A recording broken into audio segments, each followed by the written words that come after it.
सबसे पहले तो मैं आपके चैनल के माध्यम से अपने नगर पंचायत रिठौरा के नगरवासियों को इस चुनावी समर में सभी को सादर नमस्कार करता हूँ।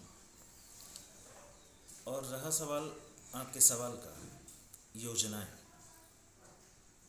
योजनाएं ऐसी बहुत सी हैं जो लोगों को सीधा लाभ उनका नहीं मिल पा रहा है।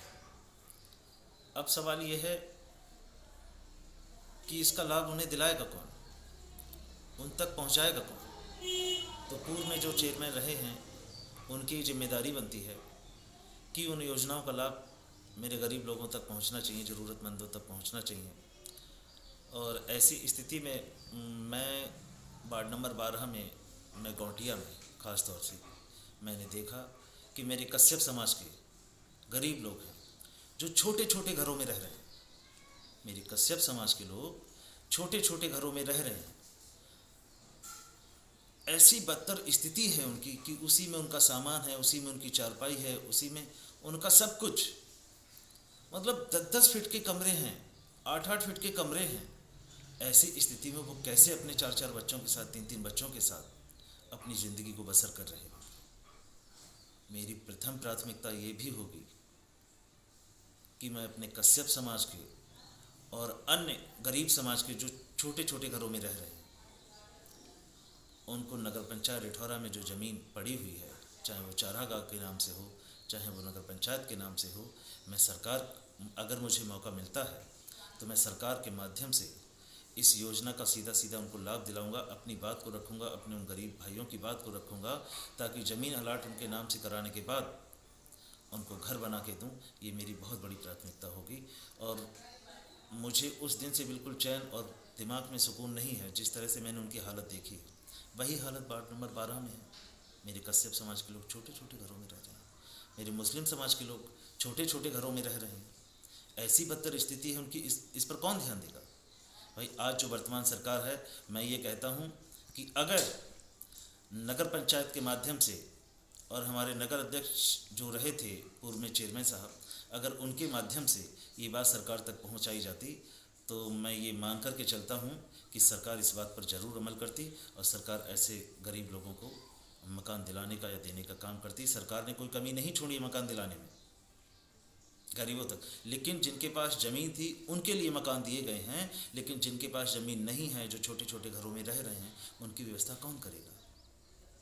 तो मैं ये मानता हूँ सरकार तक अगर ये बात कही जाती, पहुँचाई जाती, तो उनकी समस्या का समाधान जरूर होता।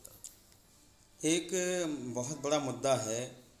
एक दावा किया जाता है कि रिठौरा में करबला की ज़मीन जी जी जी दिलवाई गई है। जी उसे एक उपलब्धि के तौर पे माना जाता है, जी उपलब्धि के तौर पे गिनाया जा रहा है। जी लेकिन अगर माने, सूत्रों की माने, जो कि जानकारी प्राप्त हुई है जी कि वो अभी भी चारागाह में दर्ज है, उसे करबला का नाम अलॉट नहीं किया गया है। जी। अगर आप बनते हैं, आपका प्रतिनिधि बनता है, तो इस बारे में कुछ कोशिश करेंगे? बिल्कुल कोशिश करूँगा।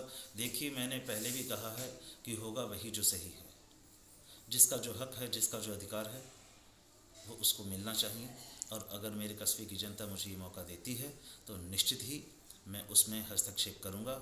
हस्तक्षेप करने से मतलब है मैं सरकार के सामने अपनी इस बात को रखूँगा।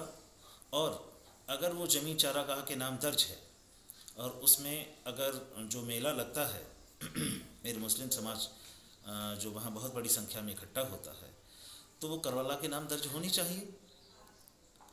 कल के लिए अगर कोई विवाद होता है, कल के लिए कोई ऐसी योजना चलती है, तो कल के लिए ये बहुत बड़ा विवाद होगा। और अगर मुझे मौका मिलता है तो मैं इस विवाद को नहीं होने दूंगा। और इस पर जो है, अगर ऐसा है कि चारागाह के नाम है, तो मैं कोशिश करूंगा, मैं प्रयास करूंगा, डीएम साहब के सामने अपनी बात को रखूंगा, एसडीएम साहब के पास अपनी बात को रखूंगा और उस ज़मीन को करबला के नाम दर्ज कराने का प्रयास करूंगा। और आगे ये कहना चाहूँगा अपने नगर पंचायत की जनता से कि अपने मत का प्रयोग करें।